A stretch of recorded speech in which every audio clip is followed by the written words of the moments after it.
Allora, ieri abbiamo pubblicato quel servizio in cui parlavamo che ci avevano detto che c'era stata questa riunione con i rappresentanti del consorzio dove deve passare la parte terminale del megatubo. Passo indietro, il megatubo arriva, il progetto esecutivo, unico comune del Veneto con un progetto del genere, già esecutivo, con 15 milioni già finanziati. Amministrazione Casson, sono passati tutti questi anni e alla fine si è incagliato dopo il Gran Sostanco. C'erano da espropriare i terreni, c'erano da fare le cose, non è stato fatto una mazza. 2 anni fa il sindaco Ormelao, sulla stessa riunione, mi dicono che aveva fatto certe dichiarazioni che però poi non ha voluto sottoscrivere nel verbale, mi dicono così, ma magari il sindaco si vuole smentire, e praticamente aveva detto che si interessavano e facevano. Qual è la situazione? Che il consorzio, quelli rappresentanti del consorzio, dicono passate, ma i proprietari dei vari terreni, che tra l'altro pagano l'ICI immobiliare da anni senza poter ancora costruire, hanno bisogno di sapere dove passa sto tubo, perché in base a dove passa sto tubo, allora in quel caso decideranno dove come fare eventualmente la casa. Quindi devono fare prima l'operazione di lottizzazione e poi decidere dove far passare questo tubo. All'atto pratico, infatti, alcuni proprietari non si sono neanche presentati.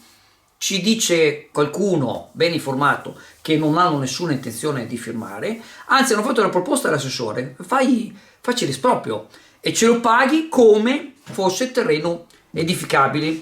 E tra l'altro invece l'assessore ha detto no, perché ha detto che lei ha studiato dicendo che quando c'è una riunione che i consorzi sono come i condomini e quando a maggioranza si decide. Qualcun altro gli ha ricordato che il condominio si decide a maggioranza sulle parti comuni, ma non sui singoli appartamenti. Quindi questa qua va a parlare, non sa niente. Tra l'altro, nota bene, 2 anni fa il sindaco si è presentato, si è fatto i suoi selfie, eccetera. Adesso manda avanti la Maria Rosa.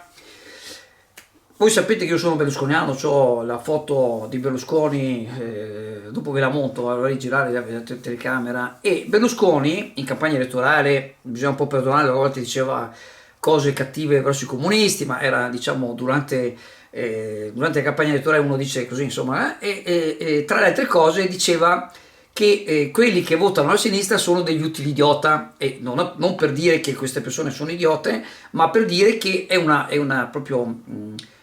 consuetudine dire che qualcuno viene utilizzato in qualche modo per dare una mano dal punto di vista diciamo di voti.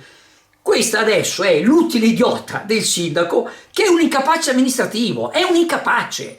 Cioè noi siamo, la Maria Rosa ieri sera si è messa a dire no perché ci sono le alluvioni, bisogna che facciamo adesso ci sono le alluvioni, e 3 anni fa cosa c'era?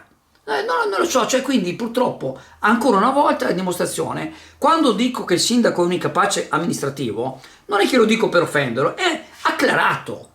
Ogni giorno ne salta fuori una, ogni giorno. Adesso qua siamo all'anno zero. Tra l'altro, espropriare non è mica che fai così, espropi, perché uno può fare opposizione, se va bene, ci vorranno altri 2 anni. Altri 2 anni.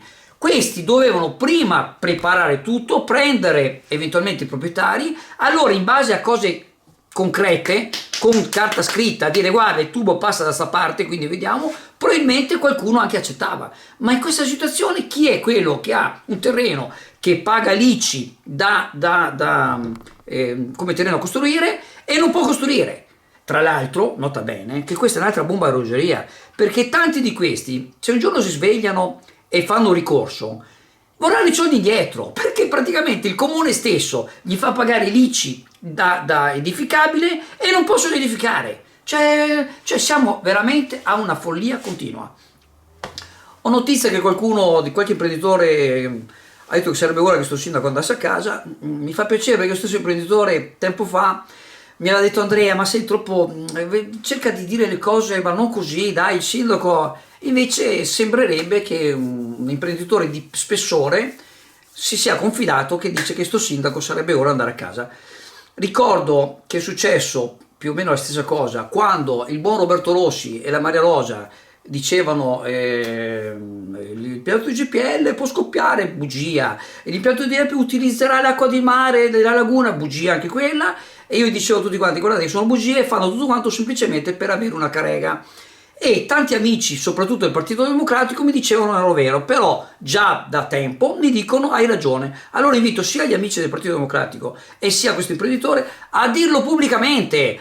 Sta distruggendo la città, dovete dirlo, dovete dirlo. AF Energia ci trovate in Viale Mediterraneo 135 a Sottomarina, dal lunedì al venerdì 8.30, 12.30, 14.30, 18.30. Offriamo il servizio luce e gas, prezzo fisso, prezzo variabile, telefonia, fibra o ADSL per famiglie, imprese e condomini. Qui da noi potete effettuare anche il pagamento delle vostre bollette a una commissione ridotta di 1,30 euro.